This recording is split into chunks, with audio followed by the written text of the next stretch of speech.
வணக்கம் நண்பர்களே. இந்த வாரத்துக்கான ட்ரேடிங்கில் அதாவது பேங்கிங்கான மெர்ஜர் நியூஸ் என்னென்ன நடந்திருக்கு இது வரைக்கும் பார்க்கலாம். முதல் நியூஸ், நிர்மலா சீதாராமன் February 23 ஒரு ப்ரெஸ் மீட் கொடுத்துருக்காங்க. அதாவது பொதுத்துறை வங்கிகள் மெர்ஜர் ஆகுது அப்படின்னு ஒரு நியூஸ் ஸ்ப்ரெட் ஆகிட்டு இருந்துச்சு. அந்த நியூஸை நிர்மலா சீதாராமன் மறுத்துருக்குறாங்க.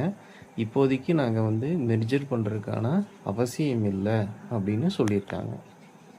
ரெண்டாவது நியூஸ், ஆக்சிஸ் பேங்க் கிரெடிட் கிராமா அப்படின்னு ஒரு ஃபைனான்ஸ் கம்பெனி வாங்குறதா இருந்துச்சு. அந்த நியூஸும் பயங்கரமாக ஸ்ப்ரெட் ஆகிட்டு இருந்துச்சு. ஷேர் மார்க்கெட்லேயும் ஆக்சிஸ் பேங்க்கோட ஷேர்ஸ் அதிகமாகிட்டு இருந்துச்சு. இப்போ அந்த ஆக்சிஸ் பேங்க் அந்த செக்டார் 1000 ஷேர்ஸ் வாங்கிறத நாங்கள் இப்போ வாங்கலை அப்படின்னு மறுப்பு தெரிவிச்சிருக்காங்க. நாங்கள் இந்த மாதிரி அந்த நிறுவனத்தை வாங்கலை அப்படின்னு சொல்லியிருக்காங்க.